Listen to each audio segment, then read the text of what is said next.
Okay, we are up and running. We are good to go, everybody. Welcome to the Rebel Business School. Sales is the lifeblood of any business. If you're not making sales, you have a very expensive hobby. And that's what this session is all about this evening. We have the fabulous Katie Coombs, who is going to take us through how to think about sales and how to get your head around it, especially knowing that lots of you here are among those people that are doing sales for the first time, starting business for the first time, in which case this is going to feel a little bit alien because it's a new skill, and it always feels a bit uncomfortable when you learn a new skill. Some of you, I know, some of you on this call can sell ice to the Eskimos, and you've already got some of those sales skills.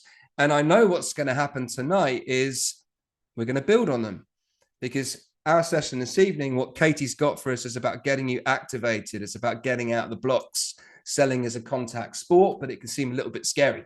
So we are going to break it down for you in steps that you can follow. We've got lots of great stuff this evening. I can't wait.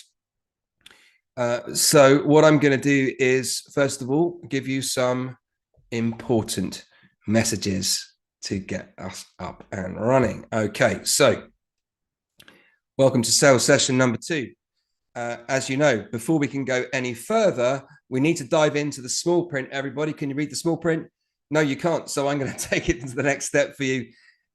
A reminder, please work with us and help us create a safe space so that any single person on this call feels safe to share ideas and explore and build new things. Let's look after each other. Business is not a competition, everybody. There's enough business out there for us all, and we're all starting from different places. So with that in mind, let's not compare pineapples. We don't do that here, because we're all starting from a different places. Some of you have been running businesses for a long time.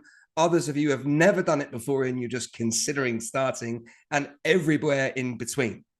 It doesn't matter where you start. It just matters that you start.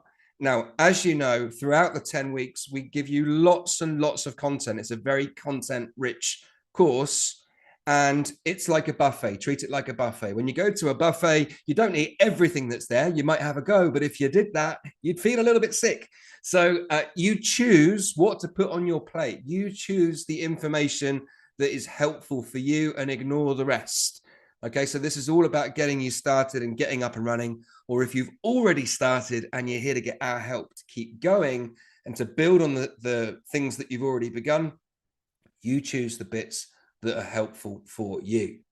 And remember, also, it's a refrigerator course. So what you put in is what you get out. So we want you to breathe, because there's lots of information that's going to come to you. And the absolute worst thing you can do is multitask, folks. Multitask at your peril, because, you know, put down the ironing, put down Netflix, and tune in case you miss something that you really need. And it might not always come from what I say, from what Katie says, or from what any of the team say. It might come from the chat. It might come from the comments. It might come from someone else's question. And I want you to be open to the possibility that tonight you're going to get the one piece of information that changes everything for you. That would be cool, wouldn't it? If you heard something or read something or felt something, or you had your own light bulb moment that made you go, oh, do you know what? I think I know what I need to do next. That's what happens when you stay focused and you don't multitask. So I invite you to stay focused on this session, everybody. And quick side note about multi-level marketing. This is not the place for multi-level marketing. So if you're pushing that stuff, that doesn't help us create a safe space. What we would like you to do is to keep this MLM free, everybody. And a quick side note, I've had a few messages from people in the first week giving us some information and advice and guidance about how we can get better around supporting people and presenting our content in a way that is helpful for people with neurodiversity. It will be impossible to meet everyone's needs all at the same time, because our needs are very different. But I want you to know that self-employment and starting a business tends to attract people with neurodiversity, because it gives us the opportunity to build the business we want around the lifestyle commitments that we want. And this course has been designed with that in mind. by people who are neurodiverse. All right. But we won't get it right every time. Please keep giving us your feedback and how to make that even better. The great news, of course, is that these courses, these evening sessions are uploaded to YouTube. YouTube is a lot easier to pause than I am. Okay. So if you need to repeat any of the sections, then you're able to do that on YouTube. And course notes and supporting information is coming, folks. So we will send you a separate email about that as to how to access it and where to access it. We're just dealing with a few tech issues at the moment. And once we've solved those, hopefully very soon, we will have all of the course notes for you so you can read as well as watch the video sessions. And also, final reminder about this course is that if you do not like any of the content in the course, you can receive 100% money back guarantee. If you've paid money for this course, something has gone horribly wrong. Now, before I hand over to Katie, here's one thing I want you to do. We're going to do a little experiment, folks. The experiment that I wanted to run with you is this. I would like, if you think that this, what I'm about to say resonates with you, I would like you to type, "I think that's me," in the chat. If you're watching on YouTube, you can type in the comments as well, so we can catch up with you and understand how many people that this may relate to. Here's what I'm going to say to you. Here's my experiment. I haven't started yet, Glenda. I haven't even said it yet. You don't even know what I'm going to say. How did you even do that, Mia? It's going to be one of those evenings, isn't it? It's going to be one of those nights. Yes, Simon, I've read your mind and I know what you're going to say. No, you don't. Right. So here's the thing. Here's my experiment, folks. Does this sentence resonate with you? I am not a salesperson. I am not really a business person. If either of those two statements resonate with you, type, "I think that's me," or "It's both me," or "I thought this was a yoga program. I don't know what he's talking about business for." Type that.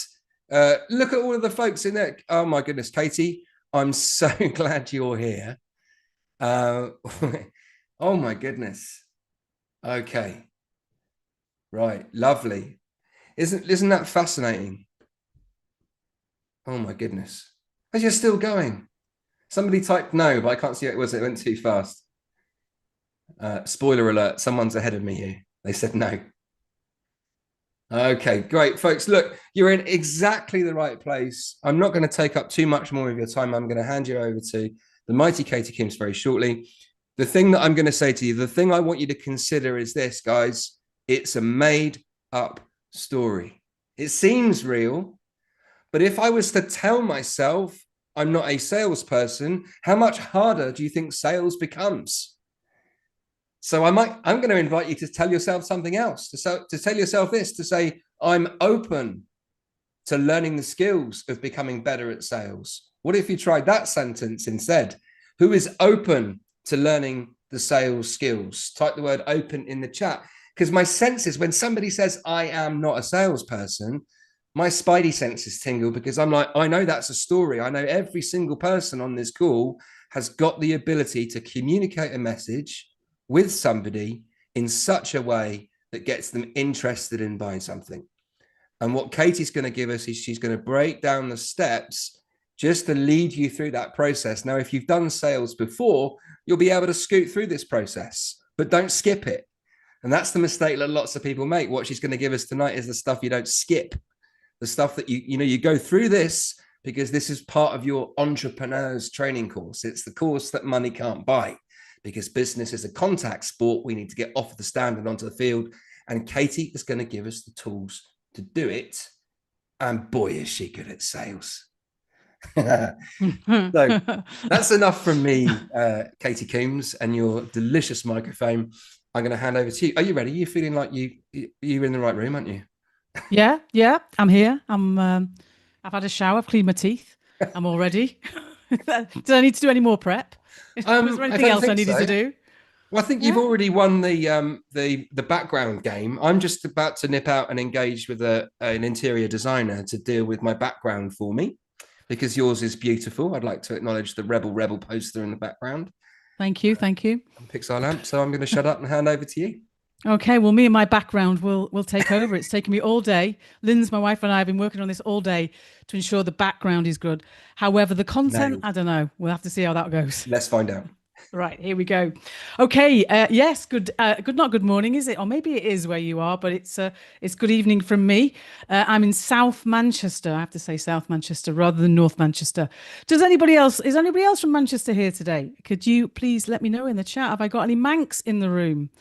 Or are you nearby in Greater Manchester? Are you up in Oh, Gorton?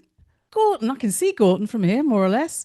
Wales, that doesn't count. No, Wales. Blackrod, maybe. Preston, Tameside, Salford. There you go. A few Salfodians in. Chorley, hello, Chorley. A few Wales and a Lancashire, a couple of Manx. Okay, well, it's great to see you. I have 3 post-it notes in front of me, and I shared this with the team before. One was that I have to go slow, so I've already gone a bit quick. So I have to go a bit slow because I get excited. 2 is it's not that deep. Yeah, this is something I have to tell myself all the time. It's not that deep. Okay. And the next one is relax your shoulders and unclench your jaw. Now, I'm not sure if I'm saying that to you or to me, but I'm going to do it anyway. Relax your shoulders. Okay, there we go. Unclench your jaw. You could say it this other way around, couldn't you? You could say unclench your shoulders and relax your jaw. It works both ways. So there's my 3 guides for tonight, and I'm going to share my screen. Now, you may have noticed that when Simon shared his screen, he did it beautifully with 1 click. Well, I'm substantially older than Simon, and I'm using that as an excuse because it takes me a couple of clicks. So hold your horses for a second, and I'm going to share my screen. Hopefully I don't share my Instagram or, the latest chat I've been having, and I'm able to share the right bit of my screen. So hold your horses, because I'm going to put a PowerPoint on. And I refuse to call it a deck, by the way. I don't know if anybody else feels the same. I had a job in the 90s and we called it a PowerPoint, and I'm hanging on to that. So I'm going to share my PowerPoint with you, and I'm going to put it into presenter mode so you can't see all my cheating notes. And then I'm going to present without notes, apparently. So let's see how we go. Oh, there we go. Look, I've got a slide up. I'm ready. Yes, it's sales magic. And now I don't think I agreed to that title with the word magic in it, because it's kind of like high expectation there that I'm teaching you a bit of magic. But I'm going to give it my best. Anyway, I'm going to give it my best and see how we do with sales magic. I want you to sell, and Simon's already said this to you this evening, which is, you've got to sell. Until you sell, there is no business. It's just a fantasy. It's just a hobby. And you know what? These fantasies and these dreams that we have sometimes serve us in different ways. So if you've got a job you don't like, if you're in the daily grind, those fantasies and those dreams we have about having our own side hustle, earning extra money, having our own business can sometimes help us through. Help us through those days when we think, oh gosh, here we go. Another 6 a.m. start. You don't get on with the boss, toxic work culture, the usual stuff. But those dreams can help us through. And I get it. I really do. But you're here for something different, or you wouldn't be here on week 2, I don't think. And if you want something different, then we need to sell. You need to sell. It gives you choices, it gives you extra income, and it gives you money. So if you have got that job that you want to get out of, then sales is the route. And you are going to sell something to someone. And that's really the magic here. What is the something, and who is the someone? Now, this is over 2 weeks, my sales section. So I'm obviously here this Monday. That's today, isn't it? What's the date? Yeah, 15th of September. I'm here on Thursday for the Q&A. And then we've got sales next Monday as well. And if you want to get the sales the rebel way, you need to be at both sessions on the Monday. It's really important, because what I'm going to talk about today really works when we do next week as well. Okay, because we go deeper into it next week. So clear your diaries, rearrange that drink out next Monday, and make sure that you're here on Monday, because you need both sales sessions. Okay, the first thing I'm going to do is run a poll. Okay, so with this being a refrigerator course, I quite like that refrigerator course, I need you to put something in now. So I need your input. I think we're going to get a poll on the screen any second now on the Zoom screen. If you're joining us on Zoom tonight, you'll see the Zoom screen. There we go. You'll see a poll come up. I need everybody who's on this call, on the Zoom call right now, to get on there and answer that question for me, please. If you are on YouTube, there is a QR code. And if it all should work, and I believe it will work, get on the QR code and you can get on this poll as well, but you have to do it slightly differently. So I need everybody to take part. At the moment, we're on about 60% of the people on Zoom have taken part in our little Zoom poll. I need everybody to take part. The more you put in, the more you get out. And right now, I need you to input. I need to know, how confident do you feel about selling? I want to measure your confidence levels. So we are on 77%. So there's some of you who haven't answered yet. It's okay. No one's going to come round. We're not going to publish what you wrote or what you ticked here, or clicked. Actually, it's more of a click, isn't it? A tick. We're not going to tell anybody. Okay. I just want to get a feel for how you're feeling about sales. And while we're doing that, I think we can go over to our friends on YouTube and see how that's going. Simon, good evening. Hello. You're there. Hello. Have you got the? Are you the man with the YouTube stuff? I am the man. Do you know how YouTube. we're doing on YouTube? YouTube is, hold the line caller. YouTube is, we've taken it over, the whole of YouTube. Excellent. It could do with that. We've got Herman from the Rebel team is on YouTube, and we've got a few folk that are saying there's a former Manc. So Paul has said he used to be a Manc. Well, I think he still is, but maybe he's living somewhere else. We've got Wendy from Hume. Isn't that the fancy bit? If I said that right, by the way. Hume, that's correct. Yeah. Is it? I like Hume. Hold me. Yeah. Hume's nice. Yeah. There's lots of people that are saying that they're not salespeople. And lots of people that, when I ask that question, so Cranners, Western Molad, HPM are saying, yes, me. And so is Foxfax. I think that's Hello Rebel School and so on. So there's lots of folk that are, it's almost a carbon copy of what people said in the chat, which is nice. And you've got some Manchester friends there. Oh, that's good to know. A few Mancs in the room. Let's have a look on the Zoom thing here. Let me see. I have to get closer to the screen for this. Okay, so 15% of us are terrified by sales. Okay, terrified. I get it. What have we got here? I avoid it whenever I can. 20% of people. Okay. I don't know how to do it. 31% of people. Not for me. I'm not doing it. Okay, you heard? That's it. Fair enough. Thanks for being straight and honest. I'm okay with it. Okay, so we've got about 28% of people, a third of people are okay with it, and 6% of people who are confident. Okay, so we've got about 2/3 on the Zoom poll here who are, yeah, I'm all right with it. No, I'm not happy with it. I got that wrong.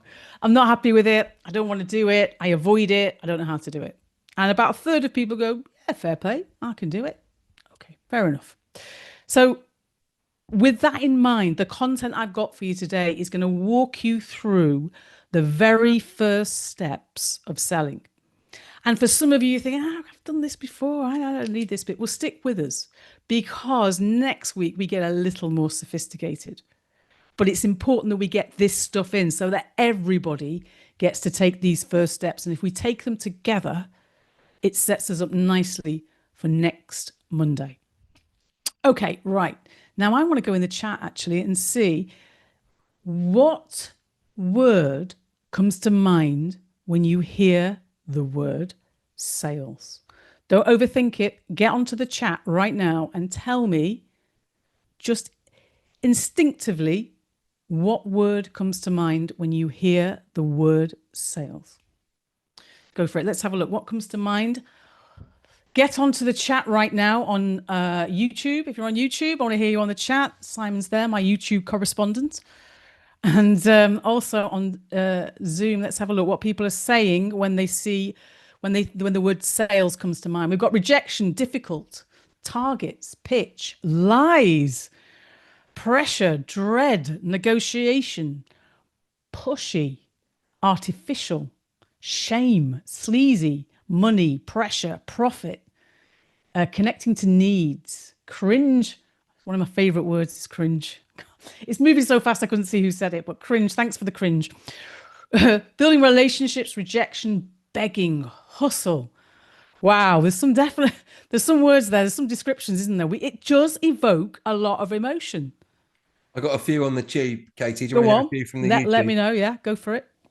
We've got Hillary says money. West the Molad, pushy, money, pushy, aggressive. Money says GW Studios. Car salesman says embroider my name. I don't think that's their real name, but maybe their business name, which is cool.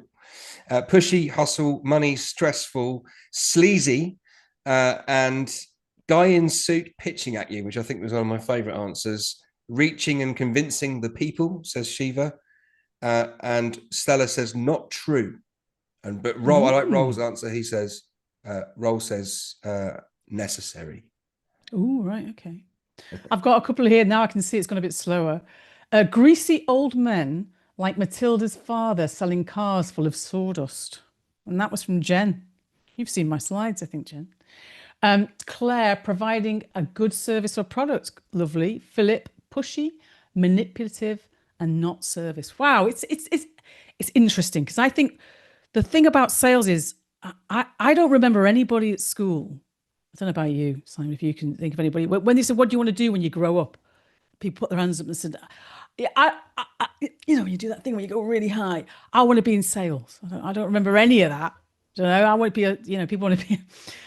I was going to say accountant. I can't remember anybody saying accountant, but people want to be, a astronaut or something really glamorous. Nobody ever said they wanted to sell double glazing. I can't remember anybody saying that. So sales does bring up some strange emotions, feelings, and I know culturally, I think in the UK we're a little bit more negative towards it, maybe than the US. And I know we've got friends here from all over the world, including the US today. So I think that some of the kind of cultural stuff that we see about sales. So in fact, I've got Danny DeVito there from Matilda. For those of you, it's the original Matilda film. The idea of ripping people off, that pushy kind of stuff. We've got Wolf of Wall Street. I don't know if anyone's seen Wolf of Wall Street. It's definitely an 18, so make sure you don't have any young ones around, especially the first scene. And The Simpsons. So there's lots of, I'd say cultural references. It's in the media that sales is it's icky. And I get it. Because a lot of salespeople are. Years ago, I bought a car. Lindsay and I, my wife and I bought a car, and we'd saved up 5,000 quid to buy a car. And this was a very exciting purchase, buying a car. We'd been using my brother's Micra. Now, in these days, I had a business, and we had a small events business, and we used to do craft workshops. We used to sell handbags on the Christmas markets. We did all sorts of random stuff. And we had my brother's Micra. He'd lent us his Micra because we couldn't afford a car. But we'd saved up this money from our profit. And we decided that this car had to be bigger than my brother's Micra because it was tiny. We also decided that it needed to have power steering because the Micra was really hard to steer. And it needed to have air conditioning because we've been driving around all summer and it's just been blowing hot air and dust at us. And we thought, we've made it. We have saved this money. We can afford a nice car. So Lynn's went down to one of those car supermarket things, when there's like a football pitch full of cars. And I went off to do a craft workshop in Warrington, of all places, glamorous Warrington, and at Golden Square Shopping Centre. And I came back in the evening, and the idea was that she was going to go and have a look, and then she'd maybe pick 3 or 4, tell me about them. On Saturday, we were going to roll up, and choose this car together. And it was like a big day out. We didn't get out a lot. I got back on the Thursday night, and she was full of herself. I've bought the car. So I said, why have you bought the car? I thought I was going to come on Saturday with you and we were going to buy it together. She went, well, I had to buy it today because if we would have gone on Saturday, it would have cost £6,000, not £5,000. I was right, okay. She said, so I've got us a bargain. I said, great. What car is it? It's a Vauxhall Zafira. Now, I don't know anything about cars. Don't now, didn't then. It sounded all right. It's bigger than the Micra. I said, It's got power steering. She said, well, no, not quite. It's not got power steering. Because the guy said to me that it'll just be better. You don't need power steering. It'll be better than the Micro. So I said, you've paid a deposit on this. She said, yeah. It's got air conditioning. Because we agreed it had to have air conditioning. She said, again, the guy said that, you don't need air conditioning these days because the cooling system, it would just be much better than the Micro. So I said, so you've bought the car and you've paid the deposit, or you've bought it early. I haven't seen it. It hasn't got air conditioning. It hasn't got power steering. Yeah. And then she said, oh God, I've been had. And that type of sales, that kind of pushy, manipulative, half-truth sales is what we are against here at Rebel. And we are going to take you, and I'm going to take you through 2 weeks of how to sell without doing any of that. We are going to flip the script. We are going to do sales where we are not tricking people, where there is no manipulation, and it's about connection, because we already sell every day. You're doing it all the time, but you don't realize. If you recommend a show on Netflix, if you convince your friend or your partner where to eat, which are the best restaurants to go to, we are doing it all the time, and you're doing it all the time too. You see, sales is actually helping somebody make a decision. I'll just say that again, and I want that to sink in for a second. Sales is about helping someone make a decision. It's a service and not manipulation. It's a good thing. It's a force for good. It's a life skill. And it's a service to others. And everybody here on YouTube, wherever you are, sat around the world, even if you're in Chorley, you have the ability to sell. Everybody has it so much. And you know what? The thing about sales is it's a life skill, and it even makes you more employable. It helps you better at interviews. It helps in relationships, because there are some key human skills in sales that you actually possess, but just becoming more aware of them and using them. Okay, so look, there's a fear factor with sales. And I think that the reason a lot of people avoid sales is the rejection element of it. Okay, it's that rejection thing. And I want to kind of tackle that head on today. And really, without getting, I'm not a psychologist and I don't have any deep knowledge, but I do think that many of us see rejection as danger. In that primitive part of our brain somewhere, we see rejection as danger. It's processed as danger. And we are hardwired to stay away from danger. So we avoid the discomfort and the fear of rejection. Because when we try and sell, people might not want to buy from us. Maybe people will judge us. Maybe they'll laugh at us. Maybe they'll tell people about what we've said. Maybe they'll just say, no, I don't want one of them. Why would I want one of them? So we want to stay away from it. It's that fear factor. So I want to take you through step by step how you can sell to remove this fear factor so you can be yourself, be completely authentic, and not get involved and not get stuck in this discomfort, because the discomfort is not danger. Okay, we're just processing it like that. And I want you to sell the Rebel way. There's lots of ways of selling. There's loads of content out there. You can watch videos, you can buy books, you can go on PDFs, you can then spend £97 on a course, you can do all that malarkey. There's loads. Okay, but what we've got here is the simple, straightforward steps to sell for your side hustle, for your tiny business, for your micro business.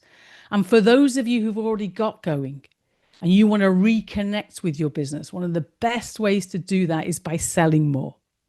So we're going to go through selling the Rebel way over the next 2 weeks, where you can be yourself, where you can be your authentic self. And you go out there and make money. And money gives us freedom and it gives us choice. So what's not to love? So the Rebel way is about being human, about being honest, and about enjoying it and being fun. It's sales for the good people, people like us who want to do good. This is not about manipulation, half truths. It's not about any of that stuff. It is the truth well told. If you want, I don't know, manipulation techniques or sales techniques like that, then maybe you need to go on another course, because we're not going to be talking about it here. This really is about conversations with other human beings. It's a wonderful thing. It's about serving other people, and it's about doing it with integrity. I mean, it's all the good stuff, isn't it? It's all the feels. It really is. And you can do this. We can all do this. And if you want a business, we're going to get to you. I want you to start doing it as soon as possible. And tonight, folks, tonight, during this course, you will be reaching out to make a sale. Okay, this is a doing course. That's you too. That's you too, Simon. This is a doing course. Yeah, this is not sit back and take notes course. I'll do it tomorrow course. This is I'm going to do this course. It's an action-based course. So I want to change the way you think, and I want you to see that sales is about helping people. Okay, so let's reframe it. Let's lose all that stuff. It's about helping people. It's not about being pushy. It's about helping people. My dad was a salesman, and he left school at 14. He was from the beautiful city of Liverpool, and he had, without wanting to give you a sub story, he didn't have very much, but he got into selling Hoovers. He bought and sold Hoovers, and he was the first person to tell me that he helped people buy Hoovers, the idea of helping people. So he made sure that they had the right Hoover that fitted for them. If they had a pet, he had the right one for them. If they had wooden floors, he had the right one for them. So he helped people. He didn't have the gift of the gab. I don't know. Do you really need the gift of the gab? I don't think he was a natural salesman, whatever that actually is. Some people say, oh, they're a natural salesman. Well, do we need to be a natural salesperson? In the same way, do we need to be a natural entrepreneur? I don't know. Can't you just learn it or do what an entrepreneur would do? We've all got this ability. So yeah, it's not being pushy. So my goal today, or my goals, because I've got a few, my goals today are, number one, for you to walk away tonight when you go to bed and to think sales is a wonderful thing. To understand pricing, because I'm going to do quite a bit on pricing in a bit. And that's something that comes up in sales and is an important thing that we all want to talk about, pricing. What else I'm going to do? You are going to give sales a go tonight. Okay, you are actually going to start selling tonight. And if that makes you feel uncomfortable, great. That's exactly how you should be feeling. Because that means you're going to do something new, something different. It means you're learning, you're stretching yourself, and it may be a struggle. And struggle is to be embraced, because that shows that we are trying to do something different, something that we're struggling with. We are not in any danger. Nothing bad is going to happen. And you're going to leave with momentum, and you're going to spend the rest of this week selling. Okay, so that's what we're going to do today. And I just wanted to know about doing something you love. I know that Alan and Simon talked about this last week, about choosing a business idea that you love, something that you enjoy. It's more than a feel-good thing. Choosing something you love will help you sell, because you actually enjoy what you do, and people can tell. You can really tell. I mean, if you think of when you go out and buy stuff, you can tell if that person is interested in what they are selling, if they're enthusiastic, if they are excited, or they're reading from a script. You can tell. So you are more likely to sell more if you're selling your product or service that you're interested in. You are passionate about it. We can tell. So hopefully you're choosing something choosing your side hustle or business in something that you love, not just something you think you should do or your brother-in-law told you should do, something that you should actually want to do. Right, so we're going to move on, and remember that it's an experiment. This whole thing is an experiment. So rather than launching a business, you're running an experiment. That reframe in itself can just kind of calm it all down a little bit. You know, there's not a fanfare outside and a group of people waiting for you to launch this business. You are simply going to experiment. You're going to experiment in sales. You're going to experiment in pricing. Okay, it's all a test. And when we're testing, we're looking at the results so that we can change and adapt as we go.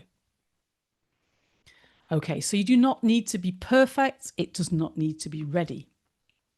In fact, the best time to start is before you're ready. Yeah. Because there is no right time.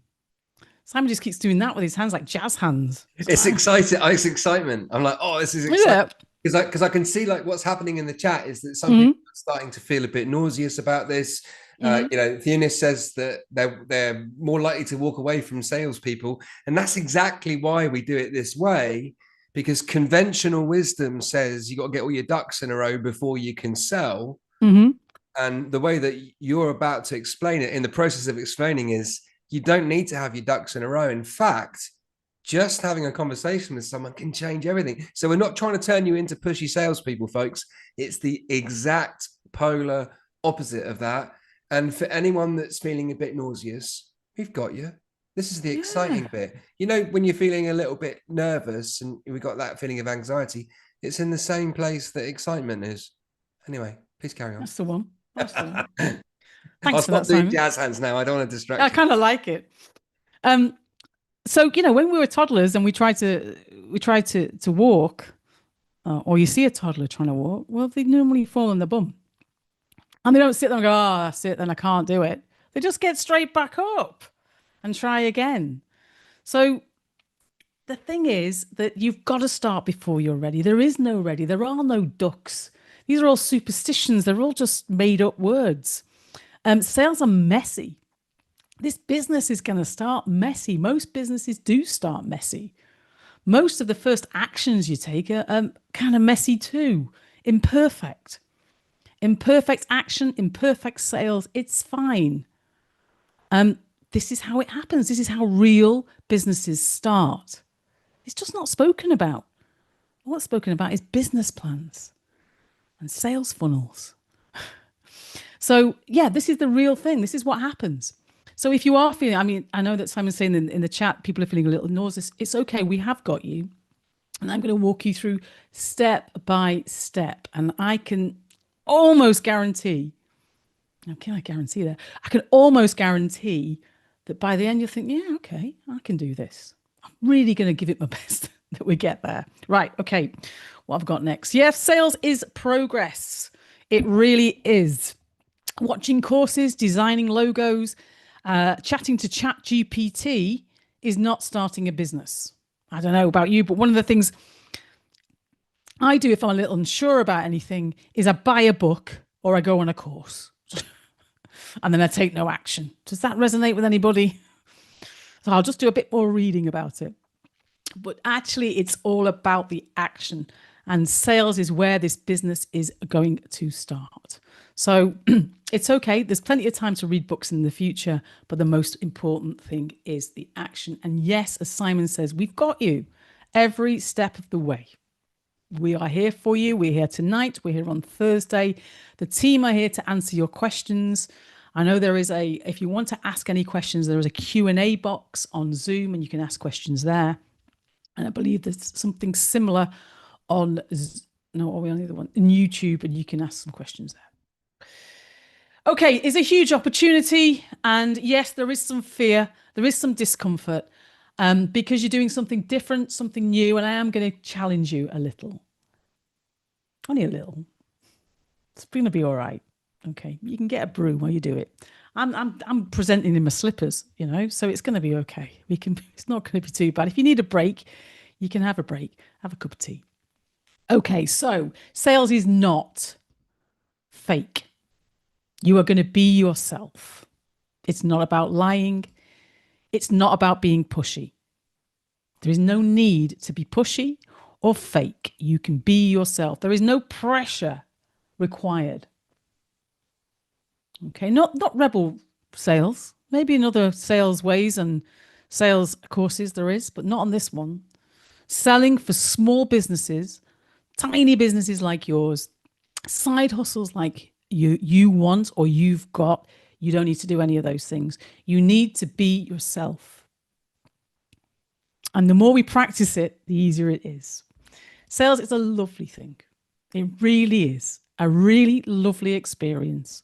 It is about helping other people and using some of those natural human skills that we've got. Listening. You know how to listen. You're listening to me now. It's a natural skill. Okay, you've got that already. If you've ever recommended a restaurant, a Netflix show, then you've got that one already as well. Okay. And if you care about other people, you've got that one too. So these are the natural skills that you possess. Okay. During this process, nobody has to be sick in their mouth. Do you know what I mean? It's not that pushy, horrible. Ugh, ugh. It's not. Okay. So I've got a question. And I'd like you to get on the chat and answer this question. And if you can do it in 1 or 2 words, and let me know, why do you think people buy? Okay, can you get in the chat right now and let me know, why do people buy? YouTube viewers, can you do the same? And Simon will report back on YouTube because he's got loads of screens set up in his office. I've just focused on my backdrop, not screens. So I haven't got any. So Zoomers, let me know in 1 or 2 words. There's no wrong answers here. I just want to get you creating those thoughts and thinking about why people buy. Why do people buy? Why do you buy? Why did you buy that cup of coffee this morning? Why did you buy that jumper? Why did you do it? Just think about it and just write something down. Even if people are writing the same as you, even if you disagree what people have written, just write down what comes to mind. Why do people buy? Simon, have you got anything from YouTube here as I scroll through? Let's see what we're saying on the Yeah, I have. Zoom. Yeah. So, folks that are watching, just give a thumbs up at the screen, especially you Zoomers here. A thumbs up at the screen if you resonate with any of the things they're saying on YouTube, which is, I love this one from Pashtano. Pashtano says, to fulfill a need. So just as you asked the question, why did you buy that coffee this morning? I was in my head, I was going, oh yeah, to fill a need. That's what I really needed, that coffee this morning. Or at least that was the story in my head. It certainly got me buying. We've got, they need or want something. Lots of people saying that. Helen and a few others, Helen and Kat, say this is about solving a problem.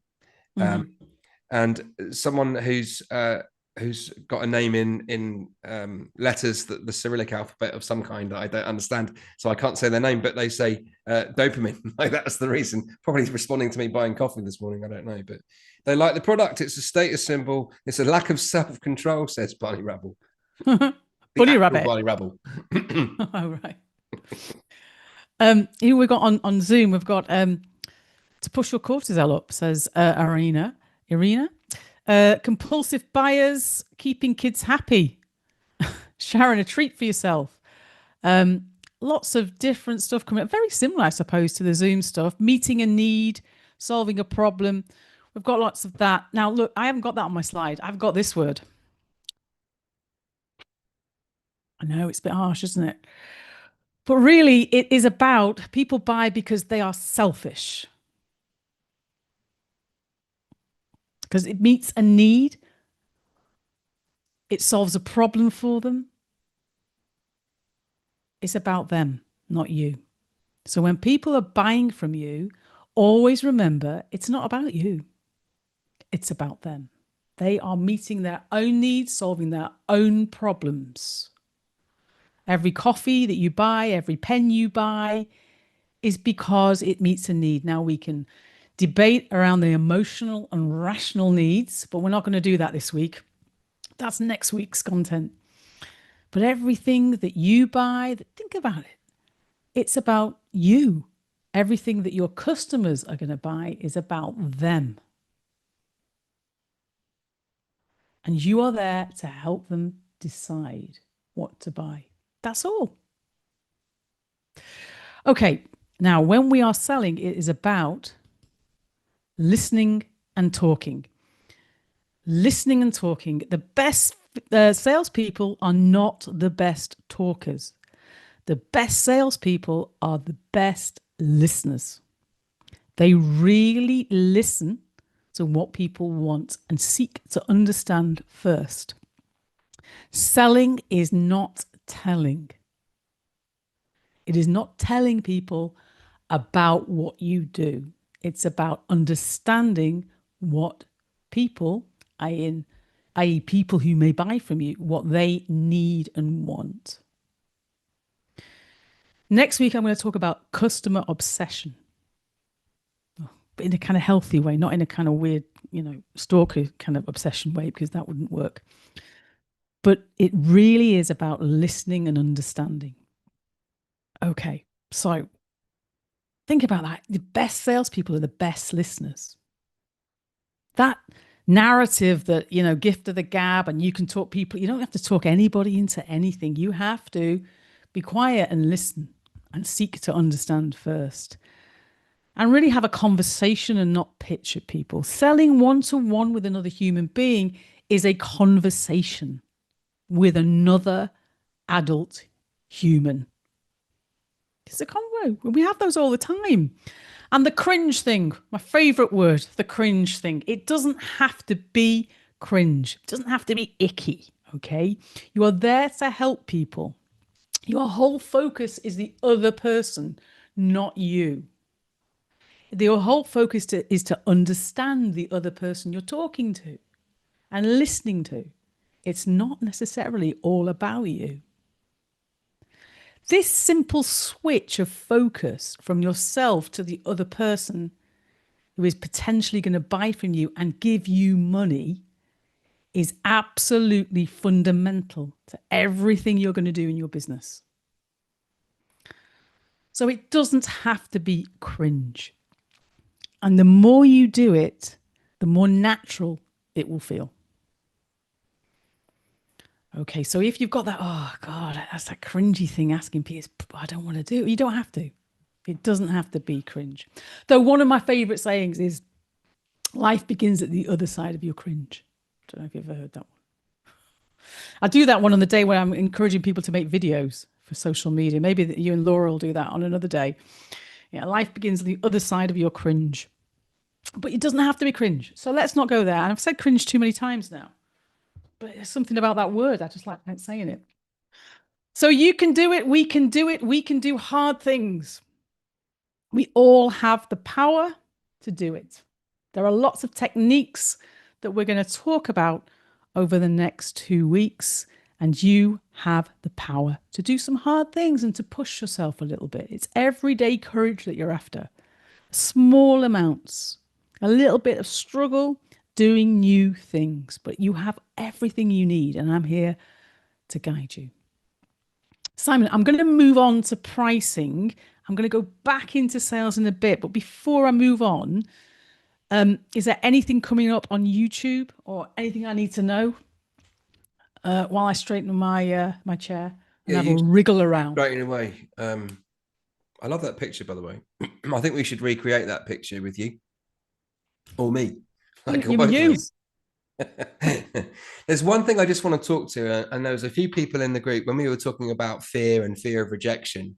I think what we're going to do for you guys is we're going to lower the bar of entry, right? So if I said to you, we've got to go and hang out in a shopping center and go and approach 25 people in the next 15 minutes and ask them to buy something, like for lots of people, that would be you're going to do what? But actually, what we're doing is we're lowering the bar, because what Katie's going to give you is not only what to say and how to say it, but who to say it to, just to get out there and just to start practicing. Okay. Now, the reason I'm pointing this out is that there's a few folk that have got some rejection anxiety, and some of that's related to neurodiversity, and some of it's just people get themselves in a pickle over the idea that somebody might say no. Now, I want to make the distinction between rejection and a no. That when you get like rejection, that sounds awful. That sounds, to me, that sounds like the sort of thing that happens in a dating situation, for example, or the sort of thing that happens when you applied for a job in your past and you got rejected. And if you really cared about the job and you got rejected, it can be really hard. But let's make the distinction between a rejection. Like when someone says they don't want to buy something from you, it's not a rejection, folks. It's a gift. Because you don't, like, this whole point about sales and what's different with the Rebel way to how other people sell. Other people are just trying to make sales. But what we're trying to do is add value to the customer. So when someone says no, then your product or service does not add value to that customer at that time, or they haven't yet seen the value. So the fact that they're saying no is giving you the feedback that you need to either understand the language to use, or understand the product, or understand the customer even more deeply. So the tactics, not just tonight, but next week as well. Remember that for those of you that are getting a bit like, but what if they say no? Yeah, they're going to. That's the whole point. In fact, there's so much power in that. So let's start to dial down the word rejection. This is not about rejection. This is about feedback. And this is about the feedback that you need to help you find the customers that are going to buy something from you. And for every time someone says, no, not now for me, thanks, you're getting closer to your next sale. Perfect. And that's what I want for you. Perfect. And I'm actually going to give you the words to say. You what? So I'm going to give people the words. Keep doing this to us. Oh, you tease, Katie. What do you mean? I'm going to do it in a bit.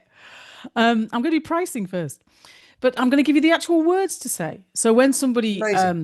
Yeah, so if you're a little bit worried, I take it. I've there gone, you're going to do it. Well, you are. I really want you to do it tonight and to actually make your first sales. But I'm going to take you step by step, baby steps, and give you the words to say. And what happens when they say no, when they say that's too much, I'm not buying that, no thank you, I've got one, I've got a reply for everything. So we'll go through that in a bit. The first thing I want to do is I want to talk about pricing, though, before we go into that.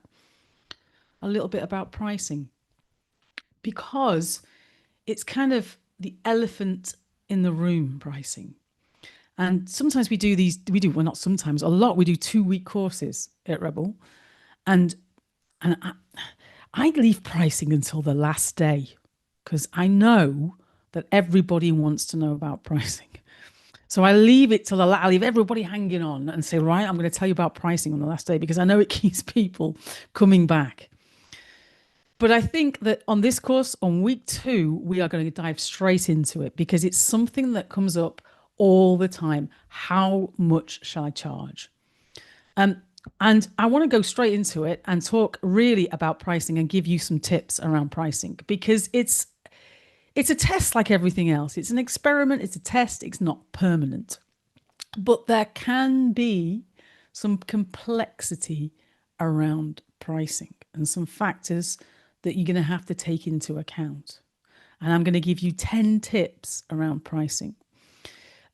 Now, the thing about pricing is there are so many different things going on around pricing. So the same product, exactly the same, can cost wildly different amounts. So, for example, recently I bought a bottle of water from our corner shop, Etchells, for 65 pence. I bought the same bottle of water. It was a different brand, but the same size. Not a kind of designer one, just like a plastic bottle kind of thing, for £7.50. Actually, I would correct that. It wasn't $7, it was $7.50. There you go. Because I was at an airport and I was getting a connecting flight. So one day I'm buying it for 65 pence and making that purchase decision because I'm thirsty. I want to get my 2 litres in. I've forgotten my water bottle. So I'm out buying a plastic bowl and I'll spend 65 pence. The same customer, the same person is making the same buying decision because I needed a drink. I just got off a flight. I was dehydrated. There was no choice. I went into the version of WH Smith at this airport in the US and it was $7.50. And I bought it. I wasn't happy about it, but I still gave them the money and drank it. So there are choices there and there are factors that we have to take into account. What was my need at that moment? What was the choice available? What did I have to compare it to? So it throws up all sorts of things for us, pricing. And again, I want to cut through all that complexity and keep it super simple because we don't have to get lost in it. Because we can get stuck. There is no perfect equation to working out your price. And I want to give you 10 tips to getting your price sorted so that today, after this session, you leave with a price. You've got your first price. I'm going to go with X price. That's where you're going to be. Is it going to be the right price? Who knows? Let me get into the tips and we'll see if it's self-explanatory. It is money we're talking about, okay? It is. And I know that for some of us, talking about money can feel uncomfortable. And swapping our service, our art, our passion for money can feel a bit weird. Okay. And it brings up emotions, all sorts of emotions and experiences for people around money, all to do with everything from our childhood to where it came from, what that money's been used for, how money was spoken about. There's the whole psychology of money. And again, we can go on a course about that, but I don't want to do that right now. I just want to give you some practical tips that everybody can use today to get to a price. Because this course is about selling stuff. This course is about getting money in as soon as you can. It's about being yourself and selling. Okay, so the first tip, number one in our top 10 tips. It's hard to say that. Top 10 tip. It's not actually that hard, is it? It came out quite easy. Top 10 tips. Know your costs. What did it actually cost to make your item or your service? Now, I'm going to talk about a little business I had a few years ago called Hot Pots. Okay, I'll briefly tell you about it because it no longer exists. During COVID, when everything was closed down, the only shop that was open around our way was the B&Q. So I never really went to B&Q before, but surprise, surprise, we went to B&Q all the time because that was the only place we could go for our retail fix. And when we went to B&Q, we bought plants and we needed pots for those plants. And most of those pots in B&Q we didn't really like. So we bought some plain grey ones and started to paint them. And the picture on the screen there is Lindsay, my wife, and she is painting a plant pot at our kitchen table. And then on the stairs are some of the pots that we painted. The kids painted them. We just used some old paint that's from tester pots and that was left in paint pots from decorating our house. We had some, it's not gaffer tape. What is it? That tape that's masking tape. That's the one. We had masking tape, and we just painted plant pots to decorate in our house. And then we started as lockdown changed and we could get out a bit more. We put them outside the front of our house and we sold a few. And then we set up a website. We set up an Instagram.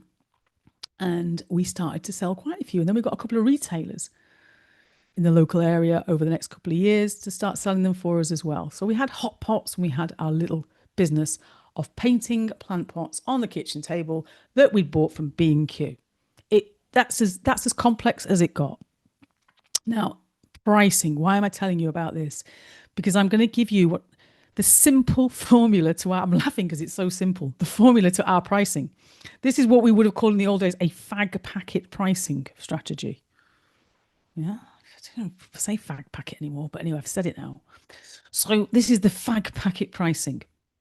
Okay, this is what it actually costs. Money out, if you like. Money out of our bank account.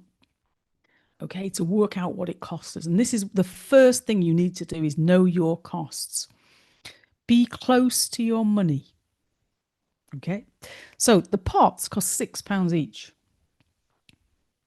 £6. I'm just going to talk about the medium-sized pots.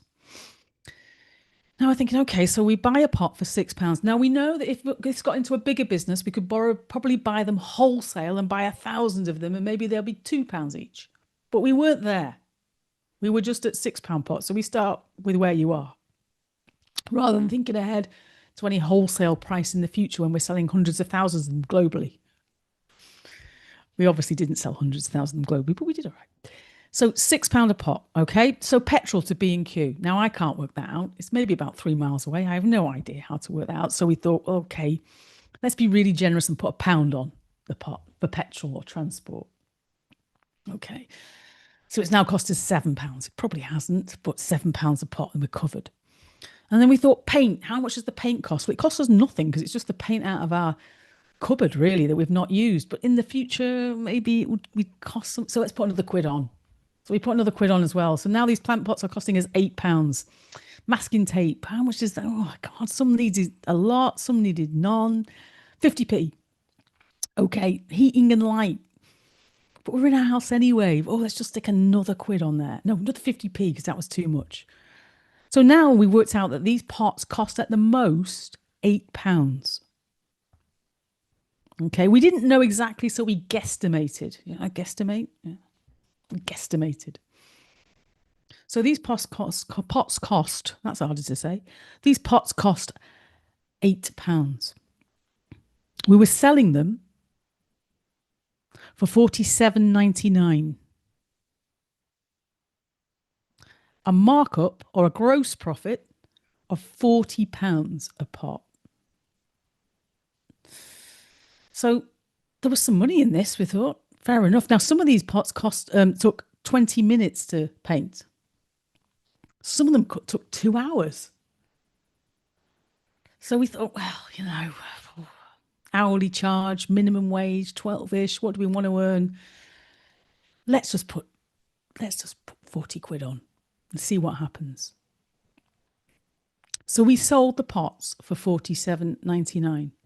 In fact, in some of the retailers, they sold them for more money than that. We sold them to the retailers and they sold them on for £60. Now, the interesting thing through this was that we were not our customer. Because there's no way I would buy one of these pots for £47.99. What a rip-off. I mean, who would do that? I'm an £8 pot person and paint it on your kitchen table. I'm not a £47.99 pot person. I'm not interested in that. So we learned about our customers through pricing as well. And this is something that will happen. Understanding who your customers are through your pricing. And the only way to do that is to research the market and to test. Because we realized through our pricing, and by the way, we first started at £25 and we slowly put it up because we noticed, and we wanted to make more money. We noticed that people were quite happy to pay 25 without a blink. So we started to put it up and noticed the type of people that were buying. And the type of people that were buying were into interior design and bespoke things and one-off things. So first of all, know your costs and start to think about how much it costs to make your item. The next thing is to research the market. What are other people, other businesses charging for a similar business to yours? A similar service to yours? So just on our little hot pots business, we thought, well, if people are buying other things, not necessarily pots, but we're not talking to people who go to B&Q for a pot.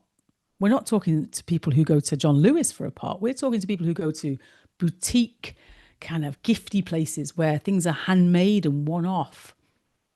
So if they're doing that, they're not going to buy their cushions from those places. These people will spend £100, £200 on a cushion. I'm more of a B&M cushion myself. I'm not a £200 cushion person. So again, even though we loved our pots and we designed them and made them and they were made with love and we were interested in them, we weren't our customer. A different type of person was. So you'll learn a lot through your pricing. So have a look at the market and see what other companies are charging for similar products and services, and also complementary products or services. So for years I had acupuncture, and I used to go to an acupuncturist above a post office in Levenshulme in Manchester. And I used to go every Friday, and used to have awful headaches, and I had acupuncture, and it really helped.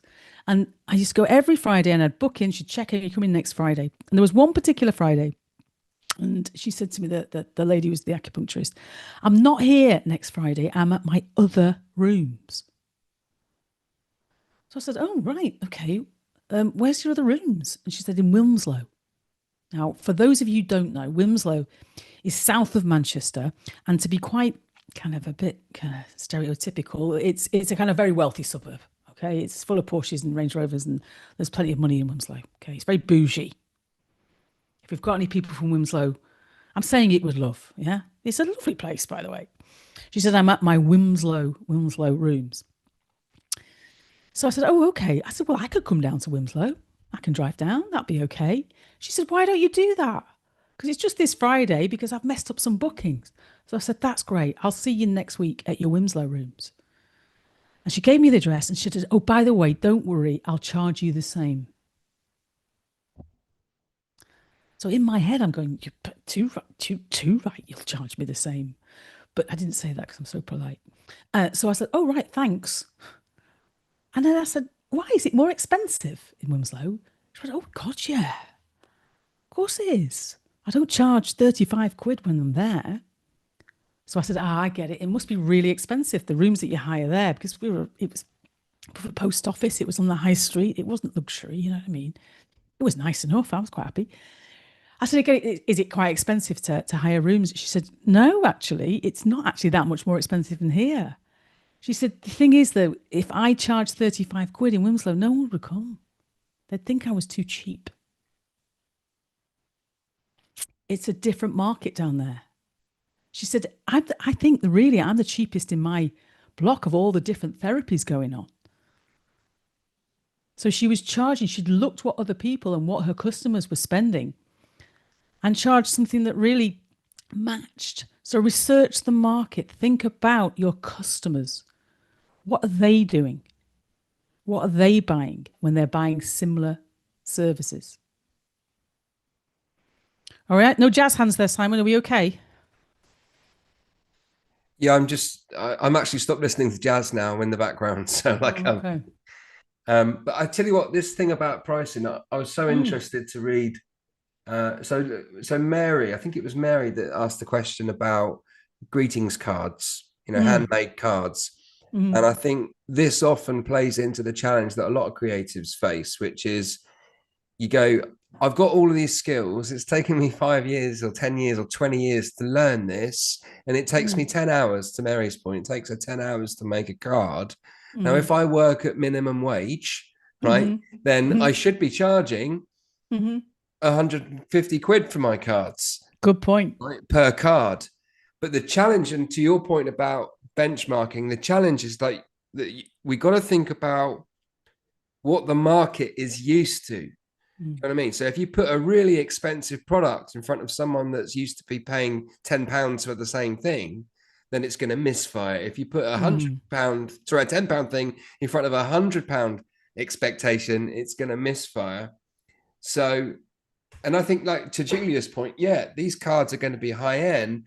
But when I'm benchmarking, when I'm researching the market for something like this, I go, what is the price range? What's the mm, cheapest I can buy a handmade card? What's the most expensive handmade card that I can find? And where does mine compare? How does mine compare quality wise? Does it look and feel like it? And we've had plenty of folk that are crafters, right?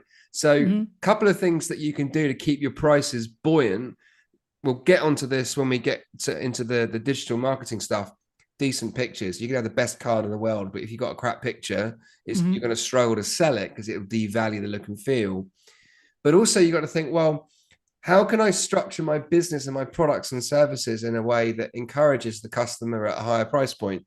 So we're not selling individual cards. We're selling, maybe I could sell a card for 10 or 15 pounds, but maybe I could batch it. So like you're buying three and it's £20. So the customer gets the deal, but you can raise the price point. So I think we're going to get into these themes in more detail, but just to give you like some encouragement, folks, one of the first things that I do is I research the market. I got to know, like if I'm a healer, there's a question about healing, which we'll dive into more detail on Thursday. when you're diving into that stuff, you go, what do other healers charge?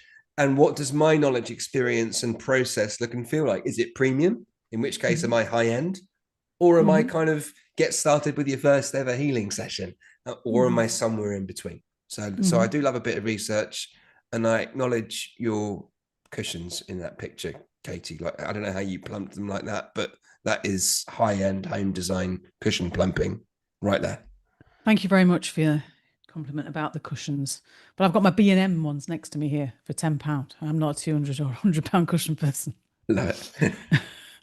Okay, so thanks for that, Simon. There's a couple of things I am going to that you've touched on there that I've got to talk about, but it's challenging. I don't know any person who runs a business who doesn't want to talk about pricing, and pricing is an ongoing issue. Not issue, challenge, maybe not issue. It's an ongoing challenge, and it is forever going to change, and we'll get to that in a second. Yes, it is a test. It's about feedback and about saying it. So we're just going to test. Everything is an experiment, and things change.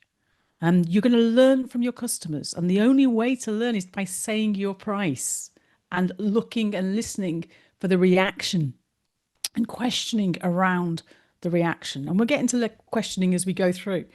So yes, it's a test. And I just wanted to mention Shanila, who is one of our past participants from, I think she came to our Chorley course a couple of times.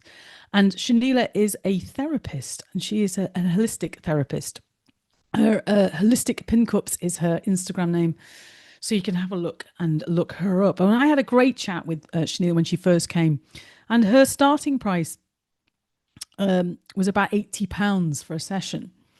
And she has all sorts of different things that she does. And then she told me when she came to her second course that she now had her premium price for a first treatment for the fertility treatment that she offers of £550. I mean, she raised her prices right up to £550 for a first treatment because she understood the problem that she solved. She understood how important it was, and she also changed her target market to people that £550 is fine. It's not an issue. She's still got starter things, which are cheaper, but her first fertility treatment now starts at £550. Now, this wasn't she just did this one day. She did this through understanding her customers, understanding who they were, what they wanted, and also she was selling the result of what she does. And the result what she does was pregnancy. So check her out, have a look on Instagram. So yes, it's a journey. Yes, you're going to learn and you can change it. And also, this is something you touched on, having a price range. Research shows that people like to compare prices. And if you offer different price options to your customers, so you may have a £2, a £5 or a £12 version, I don't know, of your cupcake. It's up to you, or your service, or your therapy, or your coaching, or your craft, or your art. The reason we do this is to give people something to compare it to. There's a book called The Choice Paradox, if you're interested, by a guy called Richard Shotton. It talks a lot about how we choose the products we do, and it goes into the psychology of it. And one of the things he talks about is we like to compare it to something. So if you give your customer something to compare it to, you're facilitating that choice. Again, remember what we're doing in sales. We're helping people decide. And also that most people choose the middle. So if it's a bronze, silver, and gold option, most people go for the silver option. The one in the middle. Not the cheapest, not the most expensive, but the one in the middle. So we can start to do price ranging. And people can compare prices to your pricing. So you may have, I don't know, you're doing jewelry and you may have bracelets for £300. Here's my range at £120 and here's my range at under £50. So you've got different price ranges. And of course, as you're selling, you'll understand who is buying because you are so interested and you're going to listen to your customers and you're going to ask them questions. So having a price range, look, just to go, I can talk about is a price funnel. And here's a really simple one. And we'll stick on the cake thing here. Yeah, maybe with cakes, you'll have a free offer, where they taste, or you maybe, the one I always like to think about here is Hotel Chocolat or Hotel Chocolates or Hotel Chocolat. Do you know that one?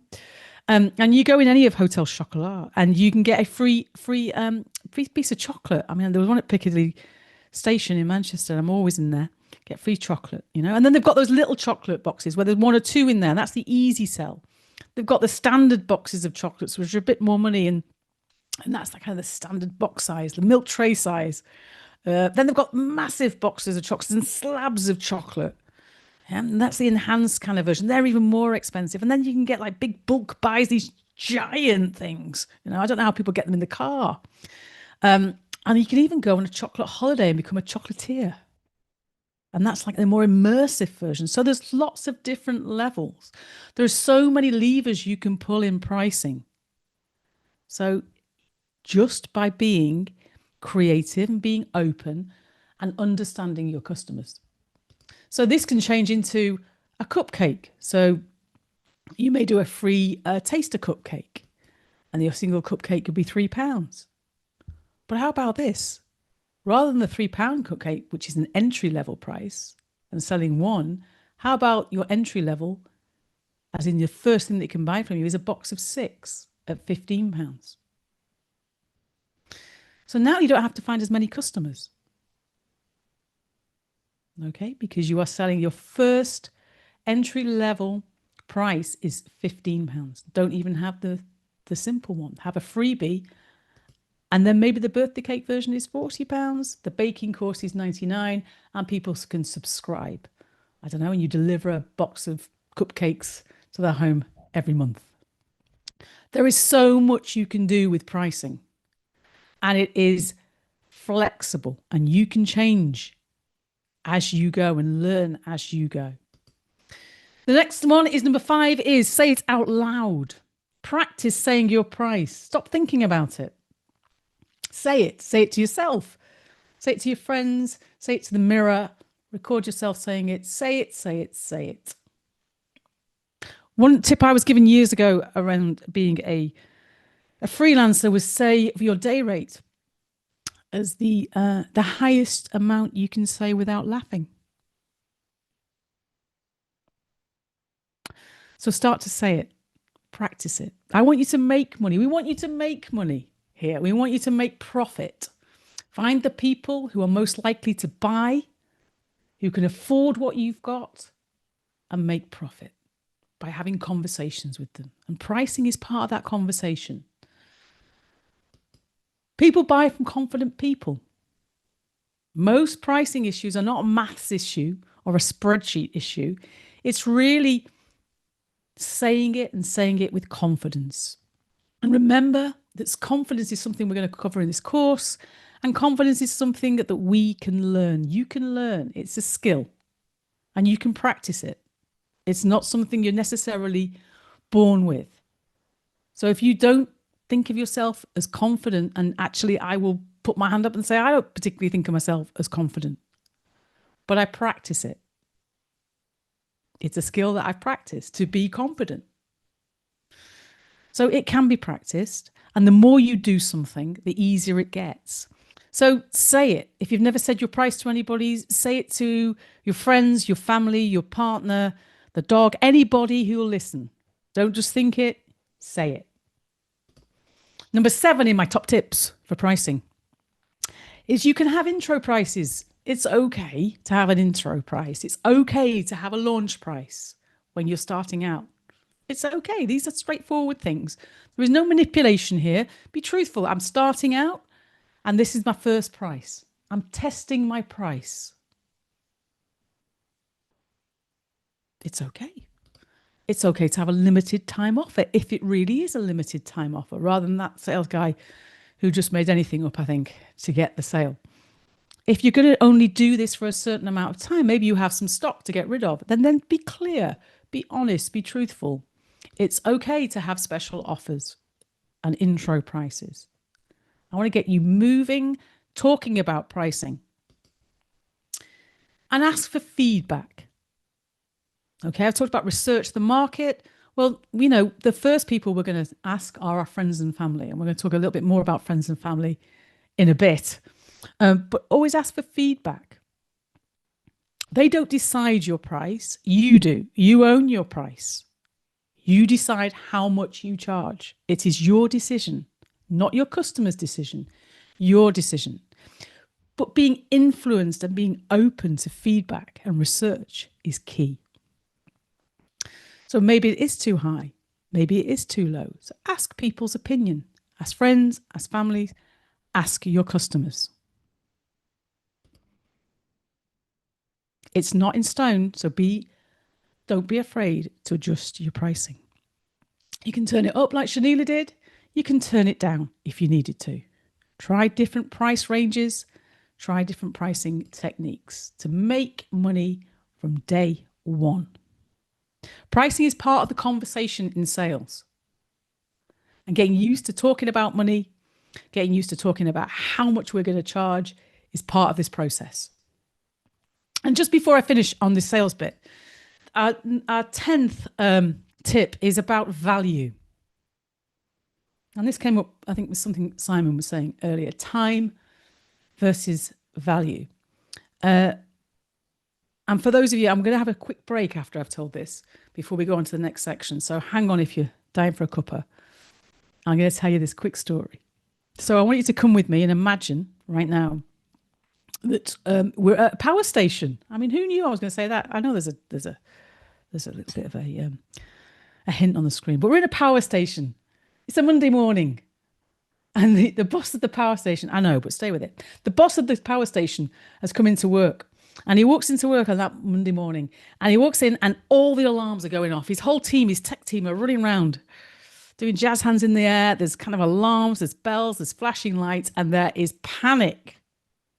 Panic in this power station. He's like, what's going on? What's going on? All the dials are going into the red. And they're like, we don't know. We're trying everything. We don't know what to do. So he said, we need to fix this. Is this dangerous? And I'm like, well, if it carries on, it's going to be really dangerous. So he's, oh, what do I do? So he gets on the phone and he phones his boss in the head office, wherever that is. And he tells them what's going on. And they're looking at all the computers and they're like, we don't understand either. Hang on a second. I'll get somebody to call you. About 2 minutes later, there's a phone call. He picks up the phone and a woman speaks. And she says, I've been told to call you. I believe you need some help. I can be down there in about 10 minutes. So hang on. I'll be with you in 10. So he's like, right, okay. So he puts the phone down. About 10 minutes later, car drives into the car park. Woman at the reception, little woman. Don't know why that's important, but she's little. Maybe I've put that in for no reason. And she is carrying a very small bag with her, a little small case. So she gets the small case and she's walking around. She walks into reception and the boss goes, thanks for coming. She says, okay, walk me around and tell me what's happening. So she starts walking around and all the tech team are there. And they're telling her what's going on and she's listening and she's got this little bag and then she's nodding and then she's going shh, shh, shh, shh, to them and telling them to be quiet. And then she puts her ear at a pipe. A pipe? It's a high-tech place. But anyway, she puts her ear at a pipe. And the tech team are all like, what's she doing? What's she doing? And then she goes, right, carry on walking. And they're walking around the power station and they're all going, this is not working. She not see what's happening here. They're in panic. They're all sweating, getting angsty. And again, she tells everybody to be quiet. And she's listening to another pipe. Listening to a pipe. So she listens. She's looking at her watch. She's nodding. Okay. She says, right, okay.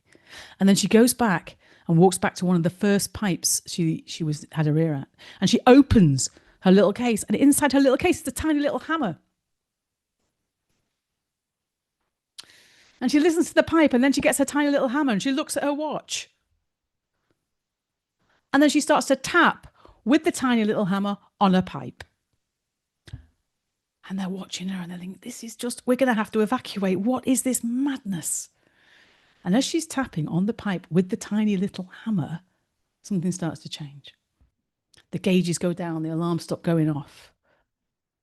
Something's changing. The pressure seems to be, everything seems to be going right. My God. Everyone's so relieved. Oh, brilliant. How brilliant was that? Brilliant. Thank you so much. Thank you. Thank you. Everyone's shaking her hand and they're all so relieved. She says, thanks very much. She says to the boss, I think that's done it, really. I'll be off. I'll send you my invoice. So off she goes. Boss goes to his office, gets himself a coffee, puts his feet up and thinks, that's all I'm doing today. I'm exhausted. Everything seems to be calm. Thank God. About 20 minutes later, he gets an email, and on the email is her invoice. So he opens the invoice. The invoice was for £10,000. He's like, you're having a laugh. 10 grand, you're at 20 minutes. What a rip-off. He's like, I'm in the wrong game. So he starts to type a message back. And he has to go delete, because he can't say that. It's a little bit too strong. But he says, would you please break down your invoice? Now, he normally puts kind regards, but he just put regards. I mean, I think he's probably been a little bit passive there, but he just puts regards. So he sends this email back to her. And a couple of minutes later, he gets the email back from her. And she says, please see below breakdown of invoice. And it says quite clearly, hitting pipe with hammer. £5. Knowing where and when to hit pipe with hammer. £9,995. You see, she just didn't hit that pipe anywhere. She knew exactly where to hit it. She's been studying this thing for 20, 30 years. She is a highly qualified, what would she be? A high qualified engineer. That was the word I was searching for then. She's not just somebody who turned up in a little car. She knew exactly what she was doing, and she was available. Okay, you didn't have to book her in 2 weeks. She came immediately. She knew how important it was. She was cool, calm, and knew what to do. And she actually stopped a huge project from going wrong, even they were thinking about having to evacuate. So just think about this for a second. Think how much effort and time and passion you're going to put in to what you've got. Think about the problem that you are potentially going to solve for people. If there's a big problem, people will tend to spend more money on it. Don't undervalue yourself. So many small businesses start and they think the way to start is to have the lowest price, almost like a race to the bottom. Well, my advice to you is start higher than lower, really. Look at what you're putting in. Look at how passionate you are. Look at the job you're going to do. So, pricing is not a test, okay? It's not a tattoo. It's not going to last forever. You can change it. You don't have to have it lasered off. It's something that is kind of fluid throughout your business. You are constantly on a learning curve having a business. Every day is a school day having a business. So number 1 is know your costs. Number 2 is research your market. 3, it's a test. Think of having a range and testing that range. Practice saying it in a confident way. Remember, you are not asking a question of your customers. You're not asking if it's okay if you charge. You are telling them your price. There's a difference there. When you tell rather than ask. Yes, you are aware, you are going to listen to feedback, but ultimately you decide your price. Don't be afraid to change it. And look at the passion and time and energy that you've put into what you're doing. You're not selling any old rubbish here. You're selling your art, your craft, the years that you've studied, the time and effort you're going to put into it. So do not undervalue it. And next week, when we talk about more about solving problems, we'll talk about value in much more detail. A quick thing about discounts. People will ask you for a discount, and that's okay. People will want to negotiate with you. They'll ask for money off. Because remember, it's about them, not you. And when we start off and when we're early stage and when we're testing, when people ask us for a discount, we think, oh, we should be cheaper. Oh no, I've charged too much. Not necessarily. You decide when you discount. It's quite a normal thing and a natural thing for people to want a discount to spend less. Life is expensive. Okay, and it's just because people ask for a discount doesn't mean you have to give it. You maybe listen to the feedback, but you don't necessarily have to reduce the price because it's your price and your decision and your business. Simon, are you there? Simon, I can see you there. I am, yeah. I'm just How are we researching doing? my pipes. In case I need to get an engineering. She's got a little bag with a tiny little hammer. Yeah, that's it. Yeah, we're doing all right. And I think, I just wanted to check in on the very quickly, this thing about what about all my years of experience? That's got value, hasn't it? And what about the electricity and the mileage and all of that stuff? I think I like to do a pincer movement on this stuff because on the one hand, you go, I need to know what the market's going to pay. I need to know what customers, what my ballpark figures are. And once I know what the market can take, I can then know my numbers, which Alan and Katie are going to help us with in week 4, not next week, but the week after.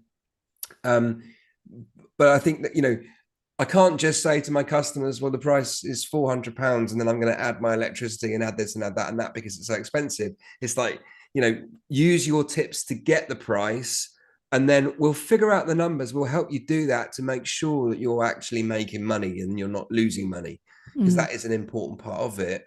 But, most new businesses, I did it. I had a web design business. I think we've got at least one web business here. I can't remember who it is at the moment, but I'll come back to it. When I first started, I was charging 250 quid for a website. Now that's the bargain basement price. Even when I was doing it in 2006, that's really cheap. That's because I wasn't confident in my skills. But then I adjust the price. You start to put the price up, and that's when we learn and we try different things. So, yeah, I like this topic, Katie Coombs. Okay, Simon Payne. That's good. I don't know if I'm giving you your full name. I'll give you your sort of the whole time. Listen, it's 9:30. We've got about half an hour of content to go. I'm keen if people need to make a brew or they need to nip to the loo. I don't know. A comfort break is the official term for that, isn't it? So if that's where you're at right now, while we look through the comments, let's have a couple of minutes. We're not going to switch. I'm still going to be here. Simon's going to be here. We'll just have a little slight pause. If you need to go and have a wee, make a brew. If you're making one, I'll have a tea, no sugar. Kind of not too strong and decaf. I'm not needy or hard, but that's what I want. So if you could make me one of those, that'd be good. So, and before we move on to the next bit, because the next bit's going to be about pitching, but this is straightforward. And then we're going to talk a bit more about selling before we wrap up for today. I'm hoping to get it all in for 10 o'clock. Okay, so decaf all the way. I know you have to have decaf at this time. At my age, I'll be up all night. I've had a real cup of tea. Don't want that. Katie, So, hello. hello. Hello, Fabi. Hey, there's a confusion on the Q&A because you mentioned a book about choice paradox. Oh, yeah. Was it? Is that the one you mentioned? Because that's the one I That's have on it. my list. But Yes. Beverly says that you mentioned the author was somebody It's up called here. Hang on a second. Richard. Richard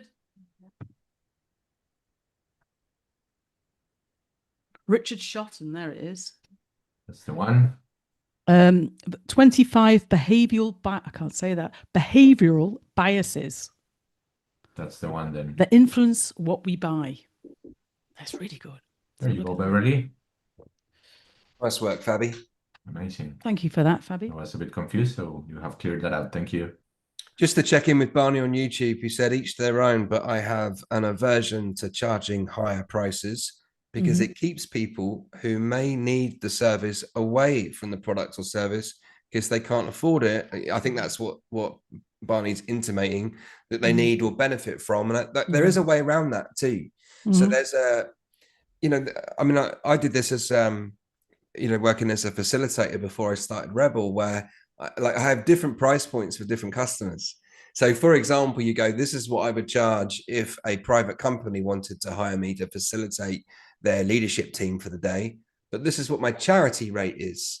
Mm-hmm. Or there's a pay it forward element to that. You go, the price is, I'm going to make it up, whatever it is, whatever you're selling, the price is £75, but I've got a pay it forward thing. If you pay £85, we can contribute £10 to the next person that wants to buy something. And I know lots of folk that have been able to essentially kind of appeal to people's good nature. Now, it does depend on what you're selling and who you're selling it to, but people do pay it forward. People do act honestly when it comes to pricing options. It depends on, who your customers are, and we're going to get into that some more next week. But I just wanted to check on that one for Barney. Okay. Right. Shall we? I'll continue then, because I don't want to go on too late, because this is way past my bedtime too. No, I'm keeping people up. So we've got about 25 minutes or so. And I want to dive straight into the next bit, which is really about one sentence at this stage to describe your business. It is so straightforward, this bit, so straightforward. So we're not going to get into any complexity here. It really is the KISS idea, which is keep it simple, or no, keep it short and sweet. Okay, to just start talking about your business. This is not a complex pitch. This is just about talking about your business and saying it out loud. But many of us, we've not actually articulated or said it to people yet. And if we want to sell, we've got to get used to saying it. So think of your business as an arrow for a second. And think of your lead product or service. So I'll give you an example. You may be a yoga teacher. Okay, and if you're a yoga teacher, you could probably do lots of other things like meditation and sound baths and a bit of goat yoga. Goat yoga, that's the thing. You may want to do retreats, or you've done retreats. You may have one-to-one sessions. You may have pregnancy yoga. You may do a certain type of yoga. You may do short sessions. You may do hot yoga. There's so many different versions. But really, you want to communicate simply and straightforward your lead product or service. So it may be a 90-second yoga class at the community center. Yes, there is lots more that you can do. But right now, just think of the tip of your arrow. Okay, and get used to talking about that and start there. Start there. So look, this is how simple. I'm offering bookkeeping services. I mean, there you go. If you're a bookkeeper, you may want to say that. I'm selling my art. I paint family portraits. We don't have to give any complexity around who to or what it does or anything else. Just say what you do.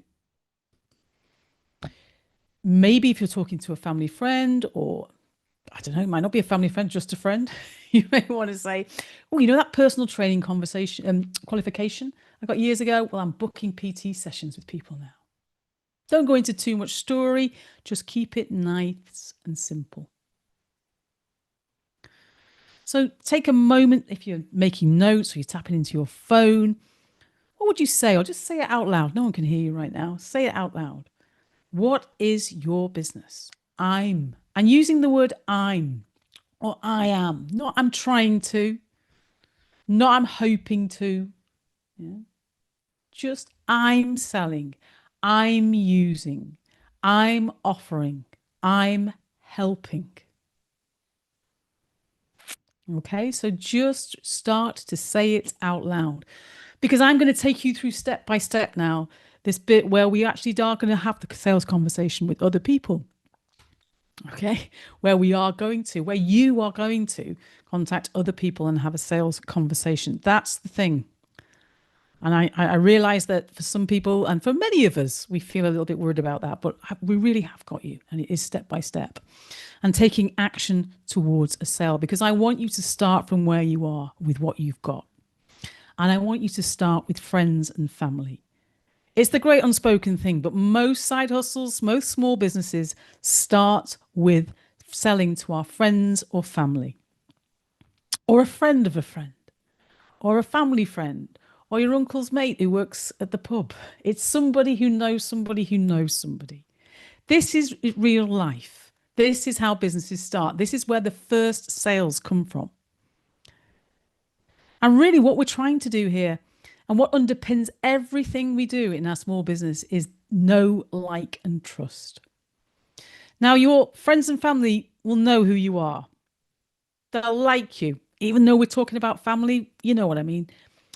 You'll know you, like you, and trust you. Now, at some point over this course, we may talk a little bit about branding. And branding is one of those words, and it's one of those overused words. Because actually, all branding is, and all Tesco and Nike and everybody else is trying to do, is get you to know who they are, feel a positive emotion towards them, and trust them to deliver what they say they're going to deliver. That's all it is. When you break it down to its essence, that's all it is. And actually, if you take that lesson and apply it to your life right now, to the brand or the product or the service, whatever you want to call it, then the people that know, like, and trust you already is the place to start. It has to be the place to start. Why would you try to introduce yourself to a stranger, get them to like you and get them to trust you when you can start with the people who already feel that? But the question is, what are you going to say to these friends and family when you try and sell to them? What should you say? And I'm going to take you through a really simple script because I'd like you to start as soon as possible to have these conversations. That's all you're doing. It's a conversation. And these first conversations will change things because there's no pushiness. There's no weirdness. Nobody's desperate to sell. You're having a conversation. You're listening and talking to another human being that knows you, likes you, and trusts you. That's all you're doing. So I'm going to give you a very simple script and some ideas about what to do. And you can adapt it and make it into your own tone of voice using your own words. These first steps for those of you, and I think there's about 2/3 of you who are really not into sales, can just change everything for you. So in this conversation, there will be a bit where you ask them to buy. Okay, where you're going to ask them to buy, but you're going to do it in such an empowering way and a lovely way. And there's a bit where they may ask you the price, but we kind of talked about prices a bit, and you realize it's a test and you're giving something a go, and you're going to be your authentic self. You're going to use your own words. So you can tell them the price. Tell them you're testing. Tell them you're giving it a go. Tell them you've been on this course. And this is what they've advised you to do, so you thought you'd try it. Do the version of this that works for you. They may say no. They don't want to buy from you, or they don't want what you've got. They don't want your cards, or they don't want to book a personal training session, or they don't need a coaching session, or they don't need a family portrait doing. They may say no. People say no. And it doesn't mean forever. It maybe means not right now. It's just not what they want. And if they say no, that's brilliant. I know that sounds weird, I've said that, but it is. And I think, Simon, you touched on this before, because this is your opportunity now to learn. And you're speaking to somebody who knows, likes, and trusts you. Somebody who you know, who you like, who you trust. So you may say, do you know anybody else who might be interested? Is there anybody at your work you can think of? Is there anybody down your street? Is there anybody at church? You could ask them who else may be interested. What do they think? And you can listen. You can ask questions and you can listen. You can ask them to buy or book, and they may say yes. And I think sometimes we have some anxiety around somebody saying yes because we don't feel ready. But that's actually all right, because the whole point is none of us really feel ready. So if they say yes, they'd like to buy, the most important thing is to take a breath, maybe smile, take payment if possible, either by a commitment to cash or a bank transfer, and keep it simple. If they haven't asked you for the price, tell them the price. Remember, this is a person who you like and trust and know. I said that backwards, but you know what I mean. Know, like, and trust. They know, like, and trust you. You're going to use your own words. You're going to be authentic. You're going to say it as it is. You may even say that I'm nervous saying this, or I feel a bit weird phoning you, but I really want to move forward. I'm experimenting with this idea to see if I can get my business going. Can you see these can be small steps? This reach out is the way that we get moving. They may say, maybe I'll buy from you. Maybe. How much? And then you can tell them the price. You might not be sure about the price. You might think it's too high or too low, or you've just made it up. That's all right, 'cause that's why most businesses start. And if they say, oh, that's a lot, I wouldn't pay that, then say, fair enough. How much would you pay? Have you bought anything similar? Where did you buy it from? Listen to the answers, because you're going to be a great listener now. So this is a conversation with somebody who you know, like, and trust, where you're going to tell them what you're doing about your business. You're going to give it a go. And in that conversation, you are going to say, do you want a book or would you like to buy? That's the bit that is the magic. That's the bit that starts to unlock for you. And it can feel scary for some of us, but you're not being pushy. You're not being desperate. You're just asking a question, and they can say no. They can say yes. And if they say they already have somebody who does this, so I don't know, you phone up and saying, oh, you know that personal training qualification I got years ago? Well, I've finally decided to give it a go. I'm taking bookings. Would you like to book a session? And they say, well, actually, I've got a personal trainer already. But thanks. Or I see somebody at the gym and she's really good. Say, okay. So, well, actually, fair enough. I totally understand. Is it okay if I ask you a question? Is it okay if I ask you a question? So one of the simple techniques when you want to learn something about, or you want to question somebody so you can learn, is to ask them if it's okay to ask them. Most people say yes. And then you can ask them. So they've given permission for you to ask them a question. And ask them things like, if you could wish for something that they could do that they don't do, what would that be? Can you see the information and the data and the intelligence you're getting now? This is gold, and this will help you shape your business.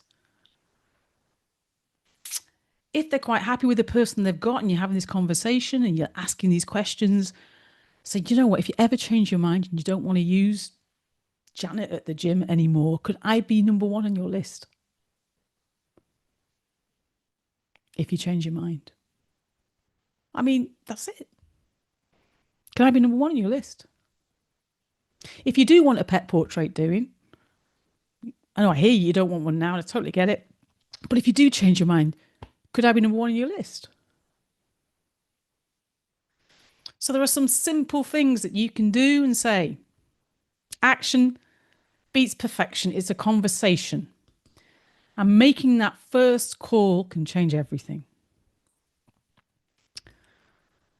So on the screen right now is a little bit more details, and I'm going to leave that on the screen in a few minutes because I am going to invite people to actually call somebody. Oh, my voice went down really low then. Call somebody. It's a command tone. You are going to call. I just want to invite you to do this right now. I know it's 10 to 10 at night, but, it's time maybe to grab your phone. Even if you've got one of these phones, we've all got these things, and have a look in your phone and think, who in my phone right now, that is a screenshot from my phone as well, Jack, there you are. Who in my phone right now, who's likely to take your call? Because, most of my friends are asleep by now, but, who's most likely to take your call? Who's most likely to buy from you? And call them. Actually call them. So if your phone's anything like mine, there'll be people in there that you don't know. I have no idea who Alid is. He's number one in my phone. I have no idea who he is. I don't know who Alex McCann's social media man is, to be honest. I don't know who that is. Alex, Phil mate, that's my brother's friend Alex. I'm not phoning him. Alfie's dad, Chris, he was the dad of Alfie at my son's nursery. My son's 17 now, so I'm not calling him. So you know what I mean? You're going to look at these people, aren't you? And think, these, I don't know, but maybe there's somebody in there you know, like and trust who's going to be up, and give them a ring. Give them a ring and say, hi, it's Katie. How are you, Chris? Oh, and listen to their reply. There's a thing. Listen to what they say, because you're a great listener, because you're in sales and salespeople really listen. More on that next week. And see what they say, because they might say, oh, it's not a good time. I'm just putting the kids to bed. And well, they don't carry on. There's no point because you haven't got them in the right state of mind. But thank them for the time and say, can I give you a call tomorrow? If they ask you how you are, then here's the thing that you're going to do. It's radical. It's called radical honesty. Honesty, really. You're just going to tell them how you feel. I'm nervous calling you. If that's how you feel, then tell them how you feel. I'm a bit nervous calling you because I'm starting this new business thing. It's like an experiment. You're one of the first people I thought of. I am going to do that personal training thing I've talked about for years. I did that qualification. It's your way of saying this. Maybe pause and wait if they've got comments and say, well, look, would you like to book a session? Because I'm looking for my first customers and I thought of you. That's all. You just asked another person a question. They can say no. And if they say yes, brilliant. Breathe, talk about price, arrange payment. If they say no, say thanks anyway for listening. Have you ever had a personal trainer? Is it all right if I ask you a few questions about things? Ask some questions, get some intel, end the call. This is sales. This is how we start. So look, it is 8 minutes to 10, and I know that we are a little bit pressed for time. So I invite everybody to get their phone right now, scroll through those contacts, and do this thing, which is tap, tap, tap. Listen, listen, listen. Talk, talk, talk. It's called sales. It's called having a conversation with another human. So go for it right now. I did this a few months back at a in-person course. It's the first time I did it. And I was terrified of doing it because it was session 2. I had about 60 people in the room. And Halima, one of the team here at Rebel, says, I want you to get people to call in the room. I said, they're not going to do that, Halima. It's never going to happen. She said, take them through it step by step and see if people will call. So I said, okay, I'll give it my best. And I did more or less said exactly the same to you. And people picked up their phones. Now, some of them may have been phoning their mum, fair enough. But people picked up their phones and had conversations with others that they know, they like, and they trust. And asked them if they wanted to buy, they wanted to book. They asked them about what they currently buy. They asked for permission to ask questions. And people made sales. The guy on the front row, and I wish I had his name, he's a photographer. And he phoned somebody who he used to work with and told him he was starting his photography business. And this guy said, oh, that's brilliant. Good luck to you. That sounds really good. And he said, would you like to book? I'm just getting my first bookings in. I said, yeah, why not? And he took a booking to do some headshots for an old colleague from his first call. So give it a go right now. I'm going to give you a couple of minutes. Let me know how it goes. Get onto the chat. Is anybody making a call? Simon, are people screaming at me in the comments saying, Yeah, no, it's like no, there's a lot of stop folk this woman. going, it's a bit late. And I understand that. For folks that are watching this live in the UK, I do get it. Like for some of you go, well, if anyone rings me between 10 p.m. and 6:55, it means there's a problem. So like, I don't want to do that. But remember, this is a buffet course, right? It's a buffet. You choose the bits that work for you. In a minute, I'm going to set the homework. Or we might call it something else today. But the point of this being, for those of you that, I understand your discomfort. I get it. No one's saying you have to do anything at all. But what we're Exactly. telling you is whether you do it right now or whether you wake up tomorrow morning and you do it, but at some point before next Monday, if you take the action, then you'll get the results. If you don't take any action, I can 100% guarantee you won't get any results. I know because I tried that. I tried manifesting a successful business in 2003 by rocking gently in the corner of my bedroom. And guess what? Nothing happened. Right. So folks, like, I understand your discomfort. I know I've been there. And so is Alan, by the way. Like you know, when you watch Alan talk, you go, this guy doesn't have any problem with sales. He's confident in front of a camera. Well, that's just not true. It's not always been the case. And, you know, I can remember having conversations with Alan in the early days of him going, I don't know what to do. People keep putting the phone down on me. And that, you know, so this process that you're about to go through, folks, I get it. It's a bit scary. And you might go, I don't want to do it right now. I get that. You choose. But what we're going to do is we're going to create the conditions for you. For those that you do it right now, fantastic. You can even blame us. You know, like, I was on this business course. They said I had to ring. Are you still awake? Is it a good time? And if it doesn't work for you, that's okay. We've got you. We've got something else for you. Okay. But this essence of and I understand, like, I just seen Hannah's comment. I personally would never ask a friend or acquaintance to buy my product. I don't like it. I understand that. Now, there's ways that you can do this that. And by the way, if anyone's ringing, just tell us, by the way, if you're in the chat, if you are making a call, just tell us if anyone's making a call right now. I understand Hannah's comment. There's an ick for some people, isn't there? There's an ick of asking for a sale and so on.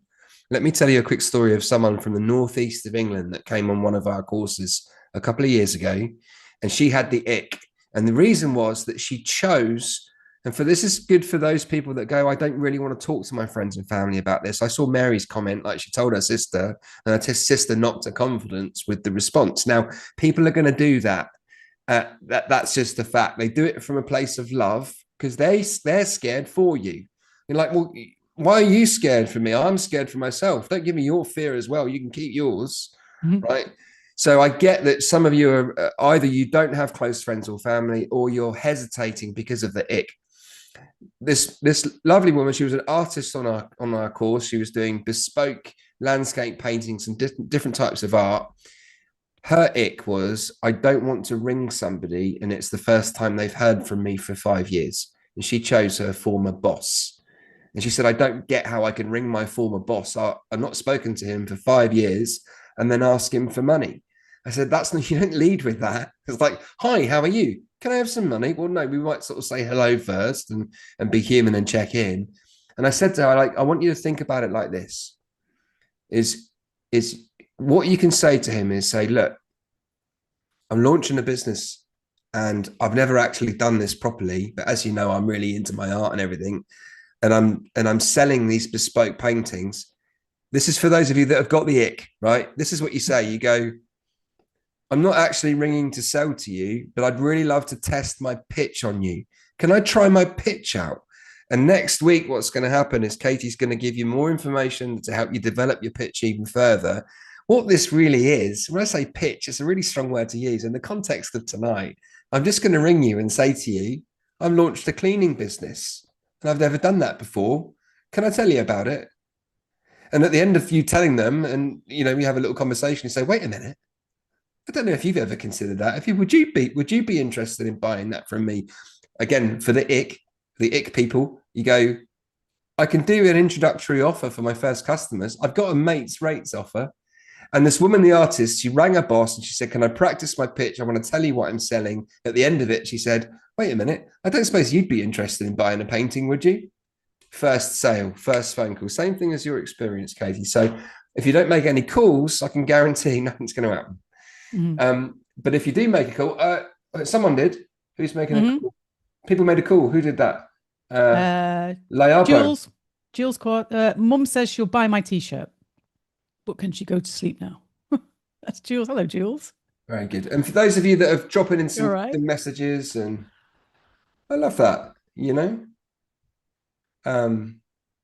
I think it's the conversation bit, really, Simon. It's about having a conversation with somebody, and I think your idea of just telling somebody you're doing it and saying, what do you think? Do you know anybody? Who would you call? And I know it's 10 o'clock at night. And there are some people who still stay up this late. Yeah, maybe it's the first thing in the morning job for some of us. But the point here is it's about the action. We can make notes and we can talk and we can think and we can dream and we can scheme. And we can imagine what it's going to be like. But if we really want to change things, we do have to do. There's a do here. There really is. And it's a bit. I listened to a podcast by Mel Robbins. I think she's quite famous and well known. And she has a little technique, which is she counts herself into thing, and it's something that I use all the time, which is to stop myself overthinking, and I just count myself down. And I do it before I come on these courses, before I teach anything. It's 5, 4, 3, 2, 1, go. And because you count yourself down, it takes you out of the thought and puts you into a kind of use a different part of your brain. So you stop thinking about it and you just do it. So it's a very simple technique. And it may be something that you do tomorrow. But I am keen that people do this because it really will change everything once we start. If you've not sold before, then making these calls changes things. Having these conversations moves you forward. It moves you towards a sale, action towards a sale. I get it that your family and friends, you may think, well, this is not my target audience. There's no way they'd want my specialized service. Okay, I hear you and we've got you. And next week, I'm going to go deeper into that. But right now, I want people, before we do that next week, is to start reaching out and having the conversation and listening and asking and learning and getting the data in. And where appropriate, and you think there is a need and you can help people, is to ask for the sale. Very good. Love it. Okay. Should we set the homework, Katie Coombs? Well, I think that's your job. Didn't we agree that you were going to do that? It's like that bit on Bake Off. Oh, make me the bad guy. You claim all the credits for doing the good stuff, and I get the bits where I have to make people do things. That's exactly. Folks, we're almost done. I've got 3 minutes. Closing messages coming right up. What I want you to do is to get ready for this bit, because this is where it really happens. This is where the magic is, everybody. This is where the magic is. So I'm just going to share my my screen, and it looks a bit like this. Can you see that, Katie? No, I can see you. Shall I? Can anyone see that? Give me a thumbs up if you can see the screen, folks.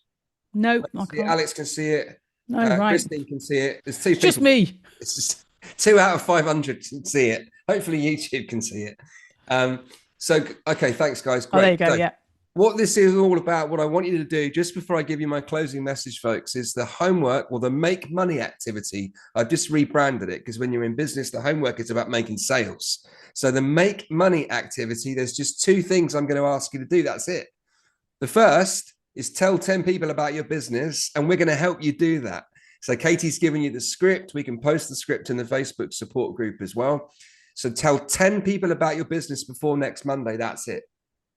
Okay. Now, Levi's saying, I don't know 10 people. I get that. Levi, it doesn't matter if you're someone that's in a Facebook group, for example, and I get this for folk who are neurodiverse. I get it for folk that don't have a big network. You can type it in the Facebook group. You can tell people in the business support group. Maybe you're in another group. Maybe you're in a WhatsApp group. For those of you that are able to, tell 10 people. It doesn't necessarily need to be friends and family. It could be people that you went to school or college with that you're still kind of in touch with, but we're not friends. It might be people that you used to work with. It could even be the person that works in the coffee shop. This is how it goes. You go to the coffee shop and you say, and they say, well, what can I get you today? And you said, 2 things. I'd like a coffee, but can I tell you about my new business? And they go, yeah, sure. What's your new business? Well, I'm a bit nervous to share it with strangers, but I've launched my cleaning business as of last night because these people on a business course made me do it. And they said I had to tell 10 people. So you're my first.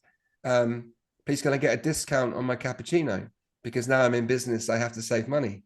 That's the way that it can go, folks. So, you know what I mean? So tell 10 people about your business. I'm going to give you some more information as to how, and let us know how it goes on Facebook, because this is where the magic can be. Okay. And for those of you that said, I don't feel ready because I don't know about the tax stuff yet and so on. Well, you don't need to know about tax yet because you haven't made any sales. You can earn up to £1,000 in the UK with the tax-free allowance It's the mini experiment fund. Just go try an experiment. And if they want to give you cash, Alan and Katie in 2 weeks' time will have that solved for you. They'll take you through everything you need to know about the tax. Okay, so how can you do that? Well, we've got some questions for you. Answer these questions. And by the way, we're going to stick a link in the chat to help you. But what are you selling? How much does it cost? How many people do you want to talk to? And what would a win look like for you?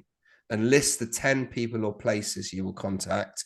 Okay, so those questions will help you prepare, to build your script out so you know what you're going to say. And if you want us to help you, answer those questions that are on the QR code and we'll send you it back so you can put that together with your script and you go, now I've got all the information that I need right in front of me and I'm ready to go. And that's what we're asking you to do, folks. So the list is behind that QR code, but I'll stick it on the screen for you there so you can see.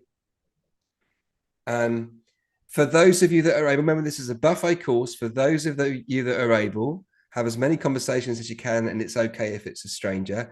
If because of your situation that's too challenging and difficult for you, you do what you can. The principle here is you do what you can with what you have. You start where you are, not where you wish you were. Go start a conversation with somebody, either online or in the room. And those of you that are taking opportunities to post in the chat, that's awesome. So we'll see you on Thursday night for those that are watching live. For those that aren't watching live, have a look for the next Q&A session because we're going to answer the questions that we haven't answered properly for you guys tonight. We've given our initial answers, but the best questions, the ones that are going to help everybody, we're going to go in lots of detail. So folks, thank you so much for joining us this evening. Is everyone okay? I'm sending you virtual hugs from Rebel Land. Well done for sticking it out. We'll see you on Thursday night for the Q&A. Following session next Monday, back with Katie for part 2 of sales. Oh, that's exciting. And sales is the lifeblood of your business. If you're not making sales, you've got an expensive hobby. So the starting point, guys, here, which we've given you tonight, is just start talking to people about your business and ask those that it feels a little bit uncomfortable, but maybe I could ask them for a sale, couldn't I? Get out there, folks. Start asking and tell us in the Facebook group how you get on. Take care. Thank you, Katie. You're welcome. We're going to have a lay down in the freezer now. That's what I normally do. Yeah, I think so. You got the freezer ready. See you later. Take care. Bye-bye. Thanks, everyone, for joining. Cheers, everyone.